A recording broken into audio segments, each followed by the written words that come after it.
Hey, it's Sifa, and I'm going to be doing another question and answer video.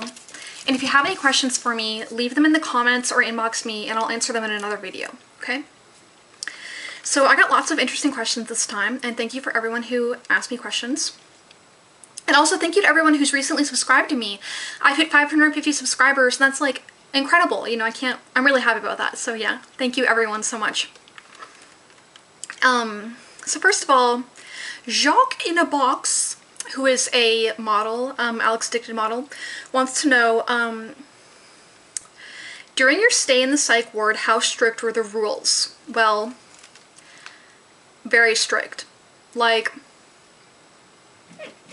I actually got kicked out of a psych ward for not going to a group meeting one time, actually.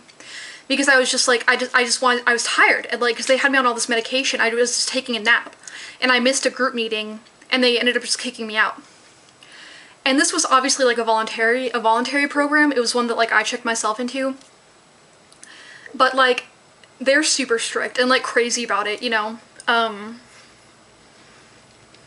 But they have rules like, you know, you can't wear your headphones in bed, you know, while you're like laying down in bed, because like if a fire alarm went off, you wouldn't hear it or some weird shit like that. I don't know.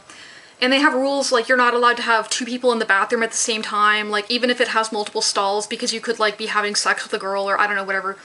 But they have like, you know, and then you can't like bring in any kind of metal objects in with you, or CDs or anything that you could hurt yourself with. So yeah, they're really, and I had a psych ward where they would metal detect us, put us through a metal detector every single time we came in and left. So and then I would have ones where they would drug test you like almost every day, like, you know, because people would just sneak drugs in and just do them all the time. So yeah. Okay, Lucia Quesada wants to know, when or how did your family or boyfriend found out about my anorexia and self-harming, and what were their reactions to it? Well, my family found out that I was self-injuring when I was 14, and the way they found out was that my guidance counselor told them, and I had been doing it for a long time, and it was just like a big shock because like I told my guidance counselor, and then he told my parents, and then I was immediately put in the psych ward. So it was like a huge shock for my family, you can imagine. But they were just like, I mean, they were angry, but they were also like just wanted to get me help, you know. And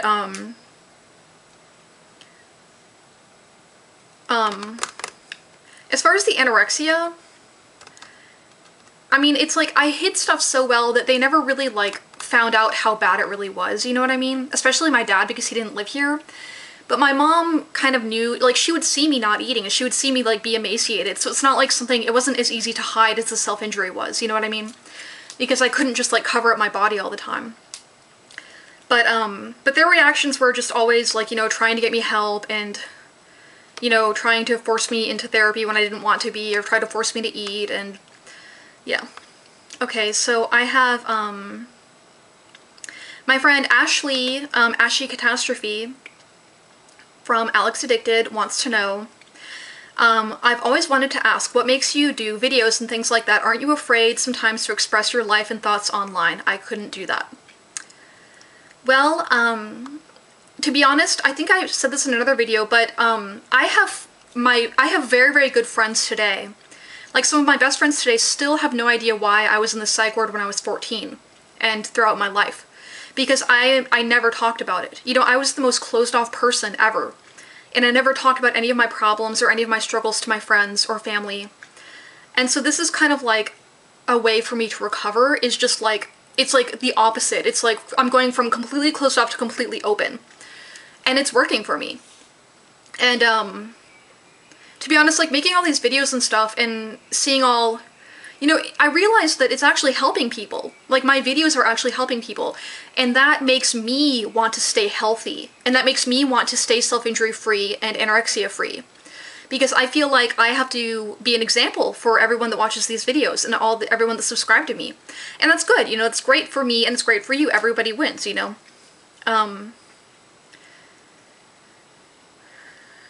Someone on Tumblr who was under Anonymous asked me, what is pro-suicide? Pro-suicide is just like pro-ana or pro-self-injury, except it's about suicide. It's basically groups of people who talk about suicide and the best way to do it and the easiest way to do it, and they just like talk about how they're gonna do it and why they want to do it.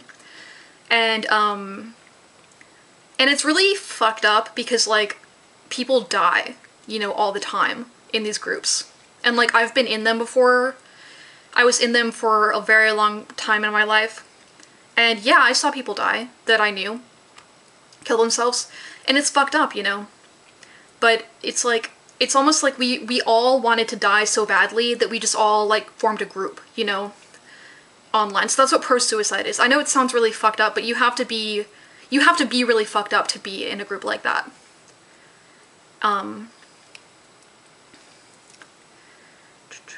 Mariah, I think this is from, I don't know where this is from, I'm sorry if it's from Tumblr or YouTube, but she wants to know, how did I overcome any relapse? It seems when I relapse, I get into this pattern of not wanting to recover, and I was wondering if you had anything that worked for you. For me, I started trying to recover about 5 years ago, but I've only actually gone a year and a half now without hurting myself. So it took me a good like 3 years of trying to quit before I actually was able to quit for a long period of time. It just takes perseverance, man. Like that's all that it takes. Just you gotta keep at it. You gotta keep strong. That's all the recovery is perseverance, and keep going. You're not always gonna feel successful. You're not always gonna feel like you're making progress, but you just have to keep going. And know that it's better than being dead in the psych ward or a drain on society for lack of, you know, being nice and saying nice things. But it's true, like, you have to work really hard. And that's all that I can say about that. Ashley had some more questions for me. She wants to know, do I think I'm a stronger person because of all I went through, and do I think I would have been a different person had I not went through everything, and how? This is a really interesting question. It often torments me, like why did I have to go through all that? Why did I have to suffer for so long? Why do I still suffer? Why, you know, but the only thing that comforts me is that maybe it all has a purpose, and I believe now that it does all have a purpose. And that I am learning things and becoming stronger through everything. So yeah, I do think I'm a stronger person, and I do think that I would have been different had I not gone through it. I think I would have been, you know, kind of spoiled, you know, because I you know, do come from a nice town and a nice family. I think I would have been a lot different. But I think that people can be perfectly fine that don't suffer from psychological illnesses. I think that people can be perfectly normal and happy and decent without going through any kind of suffering and pain. But for me, I think it allows me to help people, which is what I want to do with my life, to help people. Who helped me recover the most?